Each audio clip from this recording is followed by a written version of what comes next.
The thought that every human being can and should be independent and self-sufficient was developed by the French philosopher René Descartes.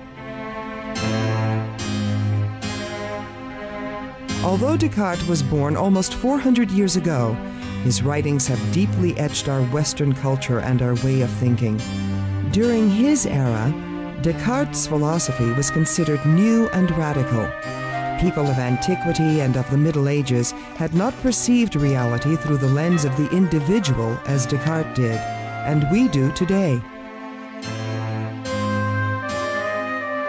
He imagined that all knowledge is built on knowledge about myself. The easiest thing for me to know about is myself. Every human being is an individual in a very absolute sense. All my knowledge is founded on things that I myself experience. I'm supposed to be able to take responsibility for all my beliefs, to be able to explain my grounds for them. Now, Descartes doesn't think we are like this from the beginning.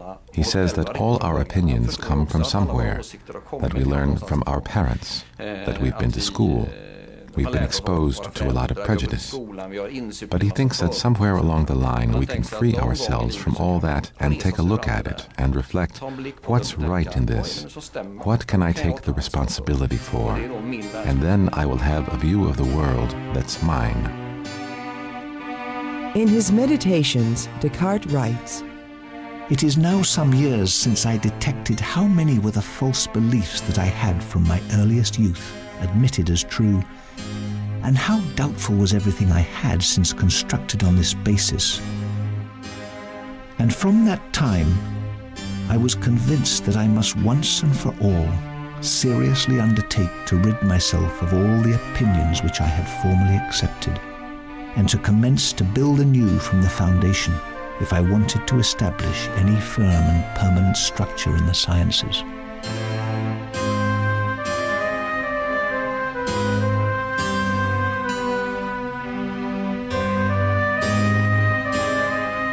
The outcome of Descartes' thinking is that the only thing we can really be sure of is that we ourselves exist. Descartes was a Frenchman who lived in exile in Holland and considered himself European. He lived in a way that feels modern today. He maintained a number of international contacts and corresponded with the Swedish Queen Christina. Because of her interest in philosophy, the Queen invited Descartes to visit the royal palace in Stockholm. Descartes arrived in Sweden in 1649 to write and discuss philosophy with the Queen. It turned out to be a disastrous journey. He caught pneumonia and died at the palace at the age of 54.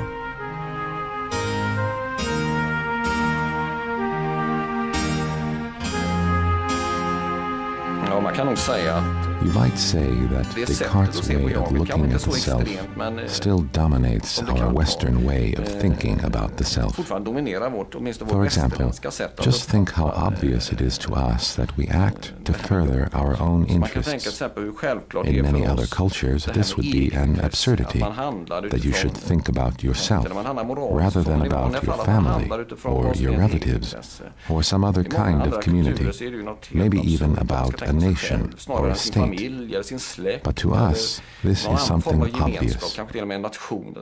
We see this clearly in the way we raise our children to become independent individuals. A 2-year-old has her own room, with a sign put on the door that says, "Knock before you enter." That whole way of viewing the individual as someone who is and should be totally independent goes back to the Enlightenment way of thinking, to Descartes' way of thinking.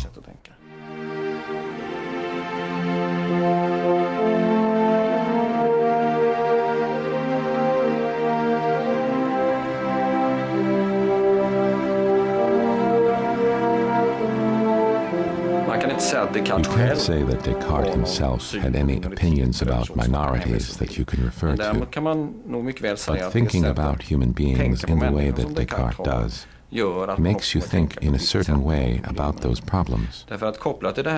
Because connected to this idea of an individual being the center of everything, atomism. There is, paradoxically, a universalism built into this. Every individual is independent, but every individual is, in principle, also the same. Our ability to reason, to decide what we shall believe and think, is common to all human beings. And that means that cultural differences won't be highly valued by Descartes. His own culture was something that he wanted to separate himself from, reflect upon, and decide about for himself. And when one thinks like Descartes does, and encounters people who are different, then it's very natural not to value their differences.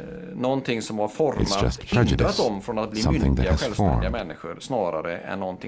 So I suppose there we see the colonial attitude, that reason is a universal ideal, that we in the Western white tradition, we have the idea that when we go elsewhere, it's our duty to teach others to think and to be like us. And then these distinctive characteristics of culture will, to a very large degree, disappear.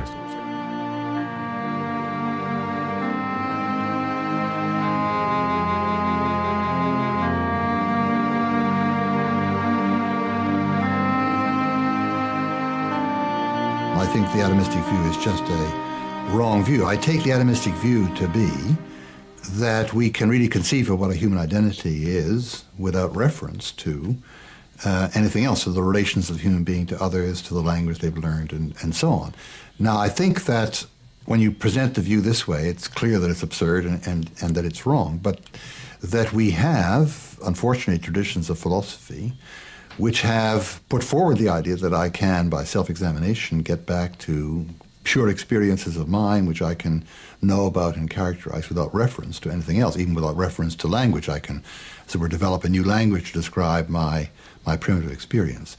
And that kind of view, I think, is the essence of an atomistic view, and that view is just, I think, plain wrong. Earlier philosophers did not agree with Descartes that people are independent and self-sufficient. Aristotle, who lived in Greece during the 4th century before Christ, described the human being as a very social creature. He said, this is one thing that you can see in human beings no matter what their culture is. And he says, if you go to a distant land, you can see the sense of recognition and affiliation that people feel for other human beings. And it's not just families that they want to form, but it's larger units like the city-state, a unit which is bound together by political ties of justice, not simply by family ties. You know, this is a very useful concept because it tells us that our self is fundamentally inclined toward others and is not satisfied when it's not in a rich set of relationships with others.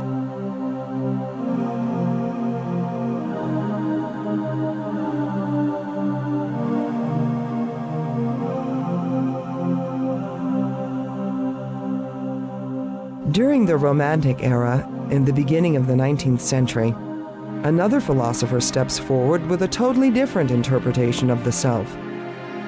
The German Georg Wilhelm Friedrich Hegel. Hegel emphasized the social side of the self and the idea that the public good is more important than the individual.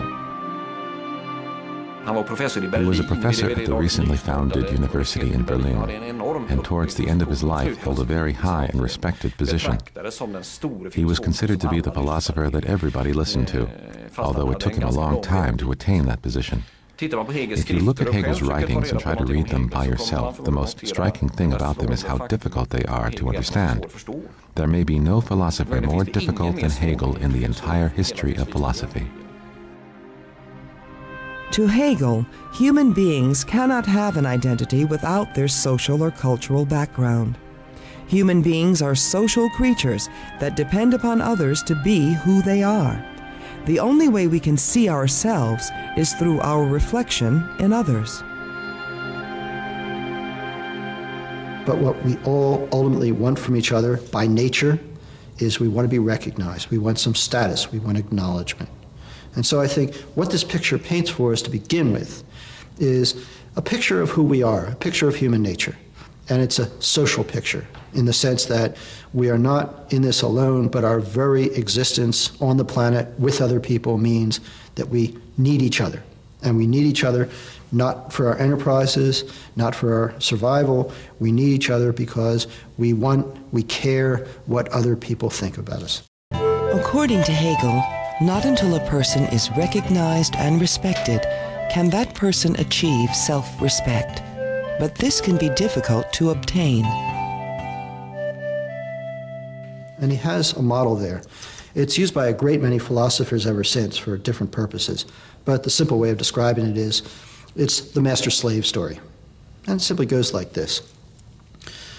Two primitive beings, and Hegel paints them as having no particular characteristics, no particular attributes, no particular culture.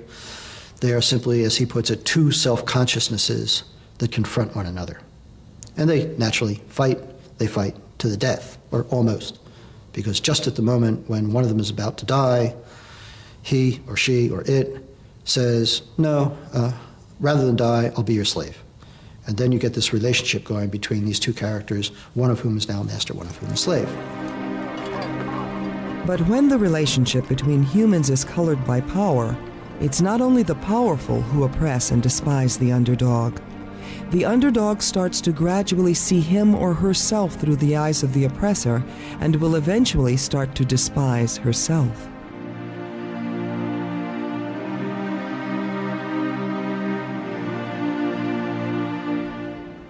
If you consider Hegel and the question of minorities, you must be careful. With Descartes, you have universalism, where the reasoning Western human being becomes a model for everyone.